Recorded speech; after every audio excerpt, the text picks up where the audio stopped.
ایک شخص آتا ہے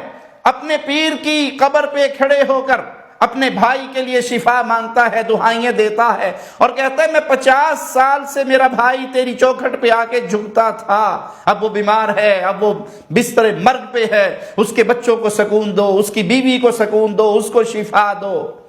مجھ پر رحم فرمائے، میرے بھائی ہے، میرا دل بڑا ہوا ہے، ان پر کرم کر دے، ان کو شفا دے دے، ان کو تندرستی دے دے، ان کے بچے بڑے پریشان ہیں، ان کے گھر والے بڑے پریشان ہیں۔ 50 سال تک سرکار آپ کی چوک کو چومتا رہا، آپ کے دربار کی دیواروں کو چومتا رہا۔ مولا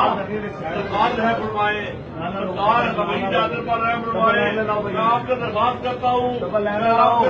دربار کا مراتی ہوں، میں آپ کے دربار کا کتا ہوں، مجھ پر معاف مجھے میری دعاؤں کو قبول فرما دے۔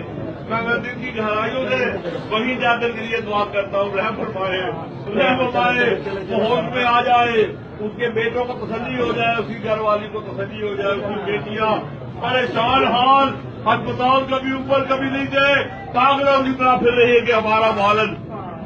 کو تسلی ہو جائے۔ سرکار آپ کی چوکٹ کو چومنے والا ہے، 50 سال تک تو یہاں پر آتا رہا ہے، آپ خاندی کی محفل جماتا رہا ہے۔ سرکار رحم فرمائے، حضرت حسن حسین کا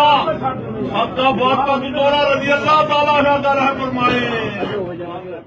اس کو سنائیے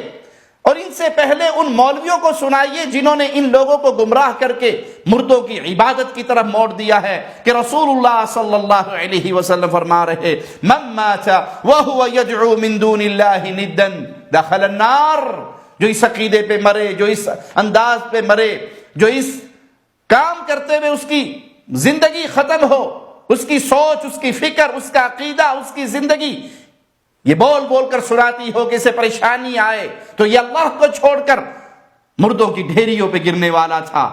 یہ انسان جہنم کا ایندھن بننے والا ہے۔ تو پیارے بھائی، دعا عبادت ہے،